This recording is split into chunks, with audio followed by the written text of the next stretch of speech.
Dear students, today we are going to understand chapter 3, glimpses of the past of class 8.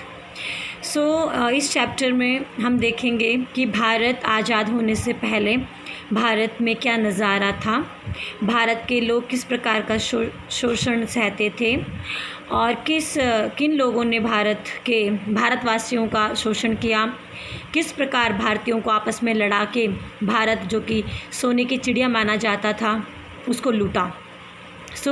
Glimpses का मतलब होता है झलक। तो हम आज अपने इतिहास की झलक थोड़ा इस चैप्टर में देखेंगे कि किस प्रकार हमारा इतिहास रहा। Here are some pictorial glimpses of history of our country from 1757 to 1857।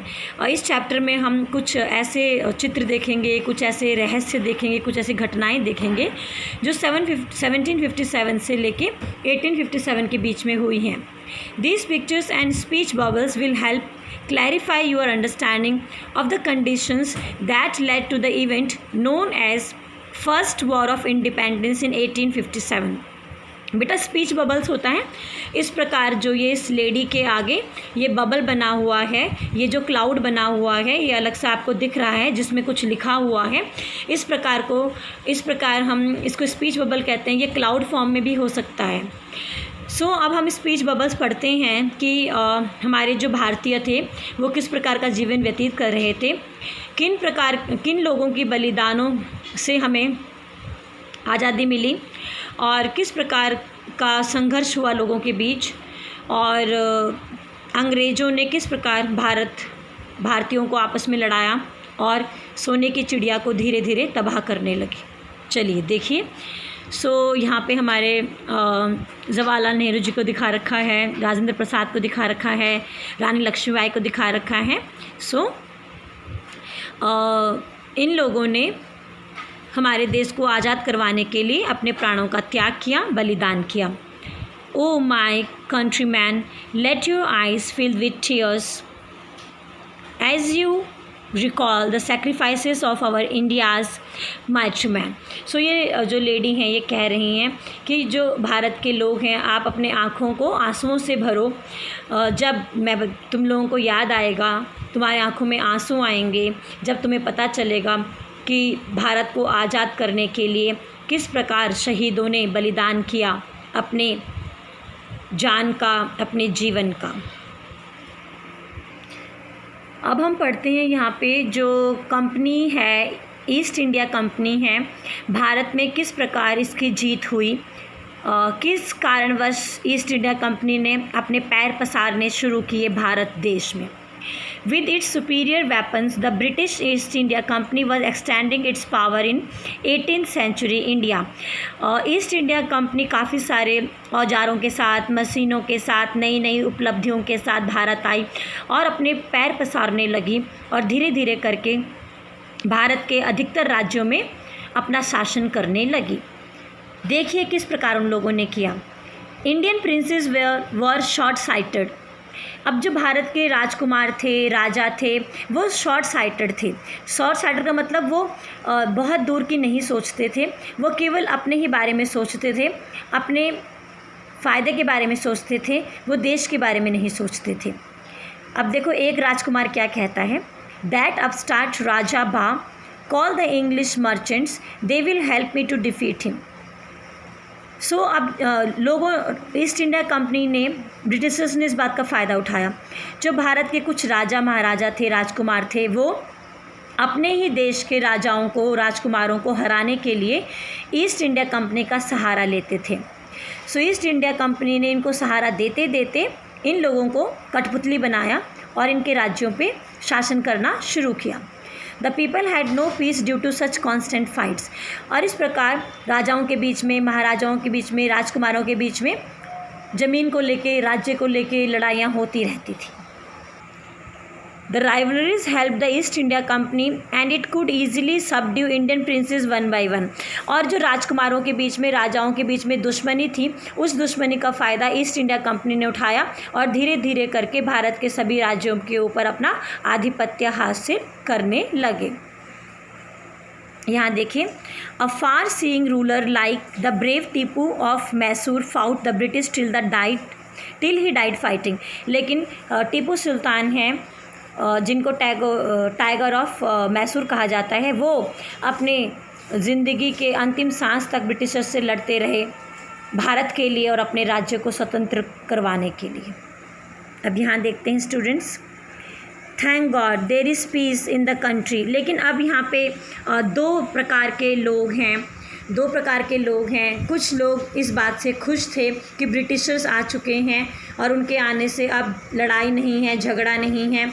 और कुछ भारतीय दुखी थे, वो ये कहते थे अब हमारे जो भारत देश है, जो हमारे राज्य हैं, अब इनमें अंग्रेज़ों का आधिपत्य होगा, अंग्रेज़ों का शासन होगा। तो कुछ लोग बहुत खुश थे, वो ये लोग हैं, ये खुश हो रहे थे कि अब अंग्रेज़ आ चुके हैं तो अब युद्ध कम होंगे। और ये जो लोग हैं ये दुखी हैं, ये कह रहे हैं भारत माता अब अंग्रेज़ों की ग़ुलाम हो चुकी है, धीरे धीरे करके अंग्रेज़ अपना शासन बढ़ा रहे हैं। ब्रिटिश रूल के दौरान क्या हुआ, जब अंग्रेज़ यहाँ शासन करते थे तो किस प्रकार था। अब हम बात करते हैं धर्म की। तो भारतीय धर्म के अनुसार यहाँ पे अनटचेबिलिटी और चाइल्ड मैरिज का रिवाज था। अनटचेबिलिटी होती है छुआछूत, निम्न वर्ग के लोगों को वो अधिकार नहीं थे जो और लोगों को थे, और बचपन में ही शादी कर दी जाती थी। और पंडित लोग ये कहते थे कि जो भी इंसान समुद्र पार करके जाएगा उसका धर्म भ्रष्ट हो जाएगा। और इस प्रकार कुछ लोगों का ये मानना था कि सभी समस्याओं की जड़ औरत है। सभी समस्या, मिज़री का मतलब होता है दुख, परेशानियाँ, उनकी समस्याएं स्त्री हैं, औरतें हैं। अब ये जो ब्रिटिशर्स हैं आपस में बात कर रहे हैं और कह रहे हैं कि जो भारत के लोग हैं ये बेवकूफ़ हैं, हम इनके बीच में फूट की नीति का प्रयोग कर सकते हैं, इनके बीच में झगड़ा करवा के यहाँ पर अपना शासन बढ़ा सकते हैं। अब देखो, ये जो भारतीय है हाथ जोड़ के कह रहा है, हाँ आप सही कह रहे हो, भारतीय यकीन करने के लायक नहीं है, लेकिन आप मेरा यकीन करो, मैं ईमानदार हूँ। अब देखिए यहाँ पे क्या हो रहा है। Being merchants the British wanted quick profit, their heavy taxes forced farmers to abandon their field। अब ब्रिटिशर्स क्या करते थे, वो बहुत ज़्यादा प्रॉफिट करना चाहते थे, बहुत जल्दी पैसा कमाना चाहते थे। तो किसानों का पूरा फसल उन्होंने ले लिया और किसानों को कहते थे कि अभी भी तुम्हारा कर्ज़ है और तुम्हें बहुत सारा पैसा हमें भुगतान करना है, और शोषण करके किसानों का पूरा फसल लेके वो चले जाते थे। अब उसके बाद ईस्ट इंडिया कंपनी ने एक और फ़ायदेमंद सौदा किया कि बाहर के देश से, इंग्लैंड से, अमेरिका से यहाँ जो सामान आएगा उस पर कोई टैक्स नहीं लगेगा। और इसके वजह से भारत की जो अर्थव्यवस्था थी वो और ज़्यादा गड़बड़ाने लगी और भारत के जो लोग थे वो गरीब होते गए, और ईस्ट इंडिया कंपनी एक वृक्ष के भांति बड़ा आकार लेती रही।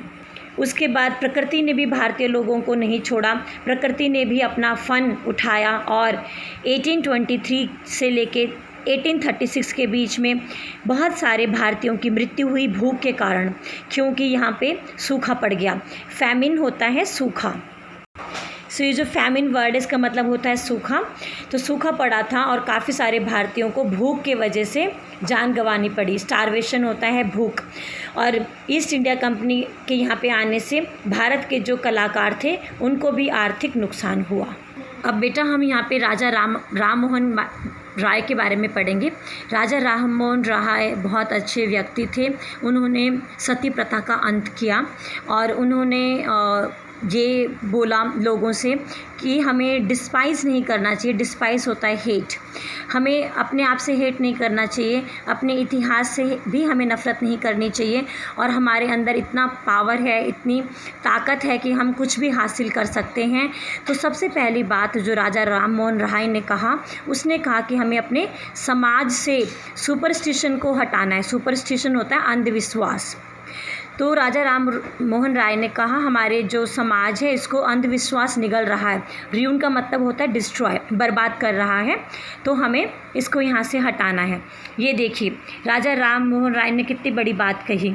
उन्होंने अपनी बीवी को बताया कि जो गाय होती हैं वो अलग अलग रंग की होती हैं, कोई गाय काली, कोई भूरी, कोई सफ़ेद, लेकिन उनका जो दूध होता है गाय का वो हमेशा सफ़ेद होता है। इस प्रकार धर्म कोई भी हो, लेकिन सभी धर्म एक ही बात सिखाते हैं कि हमें आपस में प्यार करना चाहिए, किसी को नीचा नहीं सोचना चाहिए, एक दूसरे की मदद करनी चाहिए। इतनी बड़ी बात राजा राम मोहन राय ने इस उदाहरण से दी। राजा राम मोहन राय साइंस और ज्ञान से बहुत ज़्यादा प्रभावित हुए। वो एक बहुत ज़्यादा पढ़े लिखे व्यक्ति थे और उन्होंने बोला कि knowledge should be practical and scientific. उन्होंने कहा कि जो हम ज्ञान समाज को देंगे, बच्चों को देंगे, वो प्रैक्टिकल होना चाहिए और वो वैज्ञानिक होना चाहिए। बच्चे उस ज्ञान को अपने जीवन में ढाल पाएँ, इस प्रकार का ज्ञान हमें उन्हें देना चाहिए। इसके बाद राजा राम मोहन राय इंग्लैंड गए और वहाँ उन्होंने देखा ऐसी क्या बात है कि ब्रिटिशर्स इतने पावरफुल कैसे हो गए। उसके बाद राजा राम मोहन राय ने कहा ब्रिटिशर्स को कि हम अब आपको अपना रूलर मानते हैं, राजा मानते हैं, आप हमें अपनी प्रजा मानो, लेकिन राजा का फ़र्ज़ होता है अपनी प्रजा की हिफाजत करना, उनका देखभाल करना। तो अगर आप ऐसा करोगे तो हम आपको अपने रूलर्स एक्सेप्ट कर सकते हैं। लेकिन ऐसा नहीं हुआ क्योंकि ब्रिटिशर्स तो अपना ही फ़ायदा चाहते थे। राजा राम मोहन राय ने जनता में अवेयरनेस क्रिएट करने के लिए, उनमें जागरूकता लाने के लिए अखबार पब्लिश किया, लेकिन ब्रिटिशर्स ने वो अखबार भी बंद कर दिया 1823 में। बेटा अब हम पढ़ते हैं ऑपरेशन के बारे में जो 1765 से लेके 1835 के बीच में हुआ। ऑपरेशन होता है शोषण, एक्सप्लॉयटेशन। सो किस प्रकार ब्रिटिशर्स ने इंडियंस का ऑपरेशन किया, उनका शोषण किया, उनका एक्सप्लॉयटेशन किया, ये देखिए। But the British continued to oppress Indian. In 1818 they had passed regulation 3rd। Under it an Indian could be jailed without trial in court. अब इस प्रकार शोषण किया अंग्रेज़ों ने। उन्होंने कहा कि भारतीयों को सज़ा सुना सकते हैं बिना कोर्ट में पेशी दिए। तो ये बहुत गलत बात थी बेटा। कोई भी गलत काम अगर किसी भारतीय ने किया तो उसको कोर्ट में जाने का अधिकार नहीं था, सीधा उसको जेल में डाल दिया जाता था। All the time British officer in India drew big salaries and also made fortunes in private business। और अमेरिकन्स जो थे, ब्रिटिशर्स जो थे, वो भारत में ज़्यादा सैलरी लेते थे, उनकी तनख्वाह बहुत ज़्यादा होती थी और अपना प्राइवेट बिजनेस उन्होंने शुरू किया और उसके माध्यम से भी बहुत सारा पैसा कमाया। अब देखो किस प्रकार इंग्लैंड ब्रिटिशर्स अमीर बन रहे थे। 1829 की बात है, ब्रिटेन से कितना सारा, बहुत सारा 7 करोड़ का माल भारत में आया और यहाँ बेचा गया। तो इस प्रकार जो अंग्रेज़ हैं वो अमीर बन रहे थे और भारत के जो लोग हैं वो दिन पे दिन गरीब बन रहे थे और उनका शोषण हो रहा था।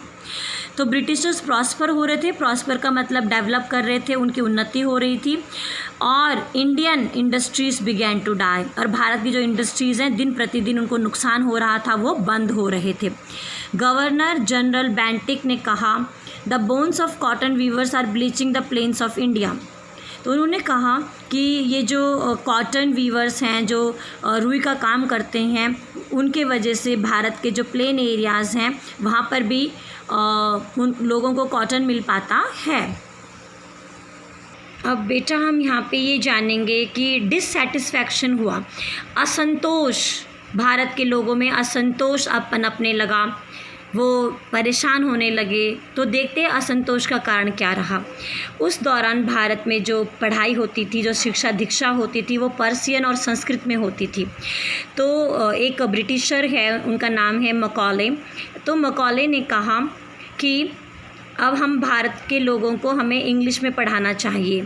ये भी एक कारण रहा भारत में असंतोष का। दूसरी बात कि भारत के जो राजा महाराजा थे वो ब्रिटिशर्स के हाथ में कठपुतली बन गए और धीरे धीरे उनका पूरा शासन अंग्रेज़ लोग करने लगे।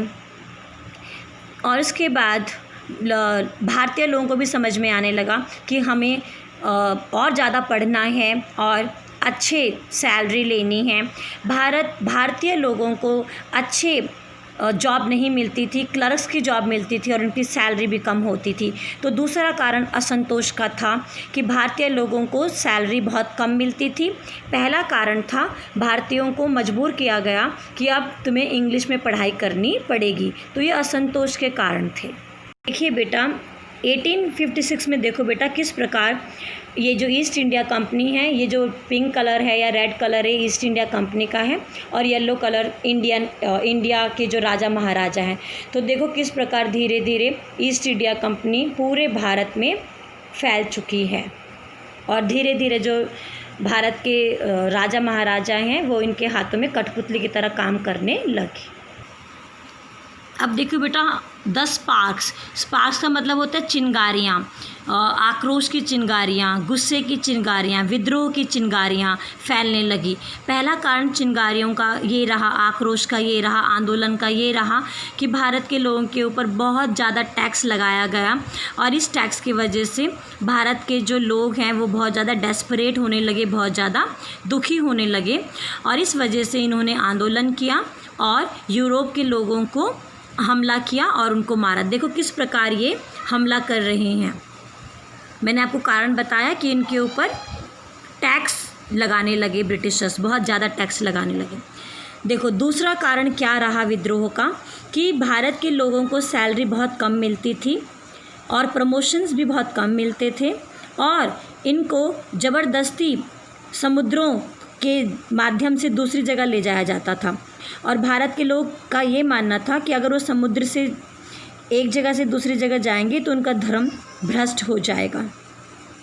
तो इस वजह से भी आक्रोश हुआ और आंदोलन की चिंगारियाँ फूटने लगी। ये मंगल पांडे हैं, सिपाही मंगल पांडे ने अटैक किया फिर रेजिमेंट में, और ही वॉज एग्जीक्यूटेड होता है, उनको फांसी की सज़ा मिली। अंग्रेज़ों ने उनको फांसी पे चढ़ाया क्योंकि उन्होंने अंग्रेज़ों के ऊपर आक्रमण किया। यहाँ पे देखो बेटा, थाउजेंड्स ऑफ अदर सिपाहीज revolted, they were stripped of their uniforms.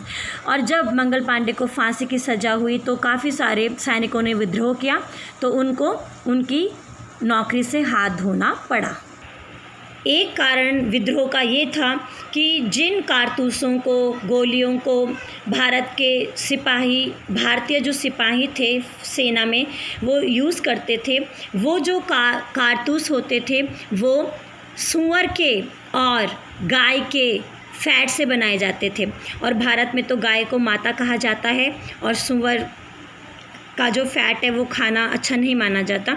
तो ये भी आक्रोश का एक कारण रहा कि भारत के जो सिपाही थे ब्रिटिशर्स की फ़ौज में, उन लोगों को ऐसे कारतूस दिए जाते थे जिनको मुंह की मदद से वो लोग यूज़ करते थे, और उन कारतूसों में गाय का फैट्स होता था, और इससे भी भारत के लोगों में आक्रोश हुआ और वो ब्रिटिशर्स के ख़िलाफ़ उन्होंने जंग की चिंगारियाँ उनके दिलों में जलने लगी।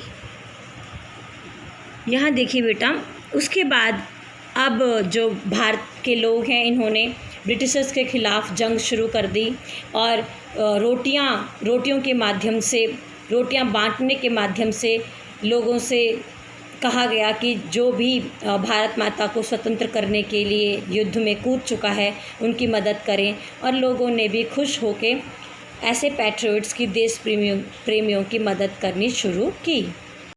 अब ये देखिए बेटा, जो पहली रिवॉल्ट है, पहला विद्रोह, रिवॉल्ट होता है विद्रोह, वो 1857 में हुआ। इतने सारे कारण मैंने आपको बताए। भारत के सभी जगहों में धीरे धीरे छोटे छोटे विद्रोह होने लगे, छोटे छोटे, ये देखिए। और अब महाराजाओं, राजाओं का जय जयकार हो रहा है, और सब लोग अंग्रेज़ों के ख़िलाफ़ हो चुके हैं। यहाँ देखिए, अब ये जो रिबेलियन है, जो विद्रोह है, ये धीरे धीरे फैलने लगा। यहाँ देखो, लोग आपस में बात कर रहे हैं कि हम एक दूसरे की मदद करेंगे और अंग्रेज़ों को भारत से खदेड़ेंगे, भारत से बाहर निकालेंगे। यहाँ पे हम पढ़ते हैं कि पहले चिंगारियों का रूप लिया आज़ादी की लड़ाई ने, फिर वो विद्रोह का रूप लिया, और अब ये लड़ाई का रूप ले चुकी है, फाइट फॉर फ्रीडम। अब भारत में युद्ध होगा स्वतंत्रता के लिए। तो ये एक महारानी हैं, इनका नाम है बेगम हज़रत महल, लखनऊ की ये रानी है, और इनको बहुत ज़्यादा बुरा लगा। यहाँ पे बिटर का मतलब है ये बहुत नाराज़ थी, बहुत ज़्यादा दुखी थी, और इन्होंने इस लड़ाई में भारतीयों का साथ दिया, स्वतंत्रता की लड़ाई में भारतीयों का साथ दिया। यहाँ पे देखिए, एक और पॉपुलर लीडर थे मौलवी अहमदुल्ला ऑफ फैज़ाबाद। उन्होंने भी लोगों को कहा कि अंग्रेज़ हमें बर्बाद कर रहे हैं, उठो जागो और स्वतंत्रता की लड़ाई के लिए तैयार हो जाओ। सो र्यून का मतलब होता है डिस्ट्रॉय। अब यहाँ बेटा एंड में देखिए कि ये जो अज़मुल्ला खान हैं, इन्होंने तात्या टोपे को कहा कि अब आप लीड करो और नेतृत्व करो और फिर हम अब स्वतंत्रता की लड़ाई लड़ेंगे। So we should have Peshwa Nana Sahab as our leader in this war of independence. और उन्होंने कहा स्वतंत्रता की इस लड़ाई में अब पेशवा नाना साहब को हमारा लीडर बनना पड़ेगा और हमारी अगुवाई करनी पड़ेगी। और उसके बाद जो पैट्रियट्स होते हैं, देश प्रेमी होते हैं, देशभक्त होते हैं, वो ब्रिटिशर्स से उन्होंने लड़ाइयाँ शुरू की। अब यहाँ पे जो पिच्ड बैटल्स है, इसका मतलब होता है, पिच्ड बैटल्स का मतलब होता है ऐसी लड़ाइयाँ जिसका समय भी पहले से निर्धारित हो और जिसका युद्ध क्षेत्र भी पहले से निर्धारित हो। तो अंग्रेज़ों के बीच और भारतीयों के बीच इस प्रकार की लड़ाइयाँ होने लगी। यहाँ पे देखिए बेटा, एक 80 ईयर ओल्ड हैं कुंवर सिंह। ये बहुत बहादुर थे। जब स्वतंत्रता की लड़ाई के दौरान अंग्रेज़ों की गोली इनके कलाई पे लगी, देखो बेटा कलाई पे लगी, तो उस कलाई के वजह से इनका पूरा हाथ खराब होने वाला था। तो इन्होंने कलाई से हाथ को काटा, मतलब उस कलाई पे जहाँ पे अंग्रेज़ों ने गोली चलाई थी, वहाँ पे उस हाथ को इन्होंने काटा और गंगा माँ को अर्पण किया। और गंगा माँ को कहा कि ये मेरा आखिरी अर्पण है आपके लिए। तो इस प्रकार बेटा हमारे देश के योद्धाओं ने अपने जान की आहुति दी और भारत देश को आज़ाद करवाया। सो आई होप आपको ये चैप्टर समझ में आया होगा स्टूडेंट्स, एंड अच्छे ढंग से समझिएगा। एंड देन दूसरा वीडियो भी देखिएगा, उसमें वर्ड मीनिंग और क्वेश्चन आंसर इजी लैंग्वेज में है। थैंक यू बेटा, गॉड ब्लेस यू।